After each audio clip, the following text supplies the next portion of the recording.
Guys, അങ്ങനെ ഒരു തീരുമാനമായിരിക്കുന്നു ഇന്ത്യയുടെ കാര്യത്തിൽ. ഇന്ത്യ വേൾഡ് കപ്പ് ക്വാളിഫയേഴ്സിൻ്റെ 3-ാം റൗണ്ട് കളിക്കില്ല എന്നുള്ളതാണ്. ഞാൻ ഓൾറെഡി മാച്ച് പ്രിവ്യൂലൊക്കെ എനിക്കൊരു പ്രതീക്ഷയില്ല എന്നുള്ള കാര്യം പറഞ്ഞതാണ്. പക്ഷേ ഈ ഒരു മത്സരത്തിലേക്ക് വരുമ്പോൾ എന്നെപ്പോലെ നിങ്ങളും ഒക്കെ ഒരുപാട് പ്രതീക്ഷിച്ചിട്ടുണ്ടാകും, പ്രത്യേകിച്ച് ഫസ്റ്റ് ഹാഫിലെ പെർഫോമൻസ്.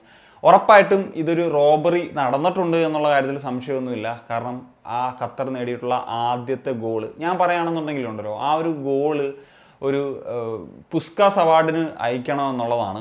എന്നിട്ട് ആ ഒരു അവാർഡ് ഈ ഒരു മത്സരം നിയന്ത്രിച്ചിട്ടുള്ള റഫറിക്കും കൊടുക്കണമെന്നുള്ളതാണ് എൻ്റെ ഏറ്റവും വിലപ്പെട്ടിട്ടുള്ളൊരു അഭിപ്രായം. അതിന് ഇന്ത്യൻ ഫുട്ബോൾ തന്നെ ഒരു ഇനിഷ്യേറ്റീവ് എടുത്താൽ വളരെ നന്നായിരിക്കും എന്നുള്ളതാണ്. അല്ലെങ്കിൽ ആർക്കും എനിക്കറിയത്തില്ല അങ്ങനത്തെ ഒരു മിസ്റ്റേക്ക് എങ്ങനെ വരുത്തി എന്നുള്ളത്. അതും ഒരു ക്രൂഷ്യൽ മാച്ചായിരുന്നു. അത് സാധാരണഗതിയിൽ ഇങ്ങനത്തെ ഞാൻ കുറ്റം പറയല്ല, പക്ഷേ അറബ് കൺട്രീസിന് എതിരെ കളിക്കുന്ന സമയത്ത് ഇങ്ങനത്തെ മിസ്റ്റേക്സ് റഫറീസിൻ്റെ ഭാഗത്തു നിന്ന് വളരെ സ്വാഭാവികമായിട്ടുണ്ടാകുന്നതാണ്. എന്താണെങ്കിലും ഈ ഒരു മത്സരത്തിലേക്ക് വരുന്നൊരു സമയത്ത് ഫസ്റ്റ് ഹാഫ് നമ്മൾ നന്നായിട്ട് തന്നെ കളിച്ചിട്ടുണ്ട്. കഴിഞ്ഞ മത്സരത്തിൽ പറഞ്ഞിരുന്നു യാതൊരു വിധത്തിലുള്ളൊരു കമ്മിറ്റ്മെൻറ്റോ രാജ്യത്തിന് വേണ്ടി കളിക്കുകയാണെന്നുള്ള ഒരു ഇതോ ഒന്നുമില്ല എന്നുള്ളത്. ഈ ഒരു നമ്മൾ ടെക്നിക്കലി അല്ലെങ്കിൽ നമ്മൾ അടിപൊളി പാസുകൾ ചെയ്ത് ബ്യൂട്ടിഫുള്ളായിട്ട് കളിച്ചു എന്നല്ല പറയുന്നത്, പക്ഷേ ആ ഒരു കമ്മിറ്റ്മെൻറ്റ് കാണിച്ചു. വളരെ നന്നായിട്ട് നമ്മളൊരു ഇൻറ്റൻറ്റ് കാണിച്ചിരുന്നു. അതിൻ്റെ ഒരു ബലമായിട്ട് തന്നെയാണ് ഇപ്പം നമുക്ക് ആദ്യ മിനിറ്റുകളിൽ തന്നെ ഗുർപ്രീതിൻ്റെ ഒരു അടിപൊളി സേവ് ഉണ്ടായിരുന്നു.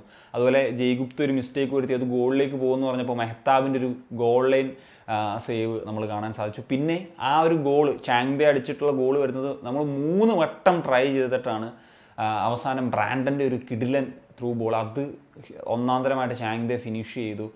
നമുക്ക് ആ ഒരു 1-0 എന്ന് പറയുന്ന ലെവലിൽ നമുക്ക് ഫസ്റ്റ് ഹാഫ് അവസാനിപ്പിക്കാൻ സാധിച്ചു എന്നുള്ളതാണ്. സെക്കൻഡ് ഹാഫിലേക്ക് വരുന്നൊരു സമയത്തും ഖത്തറിൻ്റെ ഭാഗത്ത് നിന്ന് നല്ല ചാൻസസ് ഉണ്ടായിരുന്നു. മെഹ്താബിന് ഈ പറയുന്ന പോലെ ഒരു ഗോൾ വലയ്ക്ക് മുന്നിൽ നിന്നുകൊണ്ട് തന്നെ ഒരു സേവ് നടത്തിയിട്ടുണ്ടായിരുന്നു. അതുപോലെ അവർക്ക് കോർണറിൽ കിട്ടിയിട്ടുള്ളൊരു ചാൻസ് അവർ ഈസിലി മിസ്സാക്കുന്നൊരു കാഴ്ച നമുക്ക് കാണാൻ സാധിക്കുന്നുണ്ടായിരുന്നു. എന്താണെങ്കിലും അതിനുശേഷമാണ് ഈ ഒരു എന്താ പറയുക ഒരു കോൺട്രവേഴ്സ്യൽ ഗോള് വരുന്നത്. അത് കോർണറിന് വേണ്ടി ആ പ്ലെയർ തന്നെ ആദ്യം കൈവെക്കുന്നതാണ്. കുറച്ച് കഴിഞ്ഞപ്പോൾ ആ പ്ലെയർ തന്നെ ബോൾ എടുത്തുകൊണ്ട് പോയി അടിച്ചു. പിന്നെ രണ്ടാമത്തെ ഗോളീസ് 2 പ്ലേയേഴ്സ്, അപ്പം സഹലും വേറെ എനിക്ക് തോന്നുന്നു സുരേഷോ ജൈക്സൺ ആണെന്ന് തോന്നുന്നു. അപ്പം അതവർക്ക് ഫസ്റ്റ് ടൈം ക്ലിയർ ചെയ്യാനുള്ളൊരു ഓപ്പർച്യൂണിറ്റി ഉണ്ടായിരുന്നു. പക്ഷേ അത് അവർ ഒരു ഷോർട്ട് പാസ് കൊടുത്തു. അപ്പം അത് പെട്ടെന്ന് ഈ പറയുന്നത് പോലെ ഖത്തർ പ്ലേയേഴ്സ് പിടിച്ചെടുത്തിട്ടാണ് ആ ഒരു ഗോൾ വരുന്നത്. 2-1 എന്ന് പറയുന്നൊരു ലെവലിലേക്ക് കാര്യങ്ങൾ പോയത് എന്നുള്ളതാണ്. അങ്ങനെ നമുക്ക് ഈ ഒരു മത്സരം നഷ്ടപ്പെട്ട് ചിലപ്പം ആ ഒരു കോൺട്രവേഴ്സ്യൽ ഗോൾ വന്നില്ലായിരുന്നെങ്കിൽ പറയാൻ പറ്റില്ല നമ്മൾ ഒരു ഡ്രോ അല്ല ഒരു വിജയത്തിലേക്കൊക്കെ എത്താനുള്ള സാഹചര്യങ്ങൾ ഉണ്ടായിരുന്നു.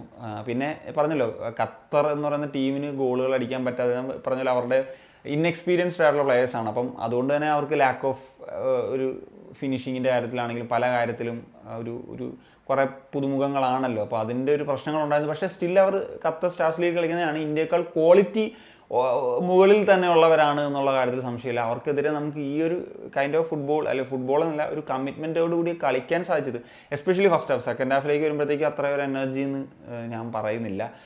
അത് നമുക്ക് കാണാൻ സാധിച്ചു. എന്താണെങ്കിലും ഈ ഒരു മത്സരത്തിൽ എനിക്ക് വളരെ ഇൻട്രസ്റ്റിംഗ് ആയിട്ട് തോന്നിയ പ്ലെയർ മെഹ്താബ് സിംഗ് തന്നെയാണ്. സോ ഡിഫെൻസീവ്ലി ആണെങ്കിലൊക്കെ അദ്ദേഹത്തിൻ്റെ ഒരു നല്ല ലോങ് റേഞ്ച് ഷോട്ട് അത് ഒരു ചാൻസ് ആയിരുന്നു. സോ നിഖിൽ പൂജാരിക്ക് ഇഞ്ചേർഡ് ആകുന്ന സമയത്താണ് അദ്ദേഹത്തിന് ഒരു ഇത് വന്നത്. അങ്ങനെ ഒരു 3 men ഡിഫൻസ് പോലെ ഒരു പ്രത്യക്ഷത്തിൽ 4-3-3 പോലെ ആണെങ്കിലും ഒരു 3-5-2 ഒക്കെ പോലെയാണ്. ഷാങ്ദെ റഹീം ഫ്രണ്ടിൽ, റൈറ്റിൽ മൻവീർ, ലെഫ്റ്റിൽ ജയ്, അങ്ങനെ ആളുടെ ഒരു രീതിയാണ് നമുക്ക് കാണാൻ സാധിച്ചത്. പറഞ്ഞല്ലോ ഇപ്പോൾ ഈ കഴിഞ്ഞ മത്സരങ്ങളിലൊക്കെ ആണെങ്കിൽ ഇപ്പം ഛേത്രി എന്ന് പറയുന്നൊരു പ്ലെയർ ഈ ഒരു മത്സരത്തിൽ ഇല്ലാത്തതിൻ്റെ ഒരു ഇതെന്ന് വെച്ച് കഴിഞ്ഞാൽ ഒരാളിൽ കേന്ദ്രീകരിച്ചിട്ടുള്ള ഒരു കളി ആയിരുന്നില്ല എന്നുള്ളൊരു ഫാക്ടർ നിങ്ങൾ ഒരുപക്ഷെ ശ്രദ്ധിച്ചിട്ടുണ്ടെങ്കിൽ മനസ്സിലാവും. അതുകൊണ്ട് ഒരു ടീം ഗെയിം എന്ന നിലയ്ക്ക് അവർക്ക് വർക്ക് ചെയ്യാൻ സാധിച്ചു. പക്ഷേ പറഞ്ഞതുപോലെ ഒരു കൃത്യമായിട്ടുള്ളൊരു പാസിങ് ഗെയിമൊന്നും അല്ല, അതിനുള്ള ഒരു സ്പേസില്ല. കാരണം അവർ നന്നായിട്ട് പ്രസ് ചെയ്യുന്ന ടീമാണ്, പരിപാടികളൊക്കെയാണ് ഉള്ളതെന്നൊക്കെയാണ്.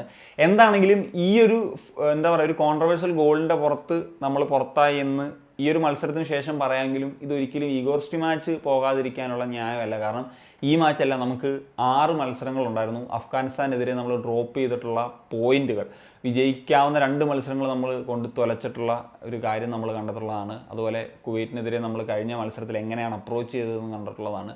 അതുകൊണ്ട് തന്നെ ഈ ഒരു മത്സരത്തിൽ ഇങ്ങനൊരു അവസ്ഥ വന്നുകൊണ്ടാണ് തോറ്റെന്നുള്ള ഒരു പഴി മാച്ച് അല്ലെങ്കിൽ എങ്ങനെ ന്യായം നികത്തുകയാണെങ്കിൽ അതിലൊന്നും അർത്ഥമില്ല എന്നുള്ളത് ഞാൻ പറയുള്ളൂ. ഇതോടുകൂടി ഞാൻ അതാണ് ഒരു ഹാപ്പിനെസ് എന്ന നിലയിൽ എടുക്കാൻ പോകുന്നത്. ഇതോടുകൂടി സ്റ്റിമാച്ച് എന്ന് പറയുന്ന വ്യക്തി ടാറ്റ ബൈ ബൈ പറഞ്ഞൊന്ന് പോവുക. എന്താണെങ്കിലും തേർഡ് റൗണ്ട് കടന്നില്ല, അതിൽ വിഷമമുണ്ട്. ഒരു പ്രതീക്ഷയില്ലാത്തടത്ത് കുറച്ച് പ്രതീക്ഷ വന്നിട്ട് പിന്നെ ആ പ്രതീക്ഷ പോയി എന്നുള്ളതാണ് ഈ ഒരു മത്സരത്തിൻ്റെ ആകത്തുകയെന്ന് പറയാനുള്ളത്. എന്താണെങ്കിലും ദാറ്റ്സ് ഇറ്റ് ഗൈസ്. അപ്പോൾ ടാറ്റ ബൈ ബൈ നിങ്ങളോടും അതുപോലെ സ്റ്റീമാച്ചിനോടും ഒരു ടാറ്റ ബൈ ബൈ. പോണേ.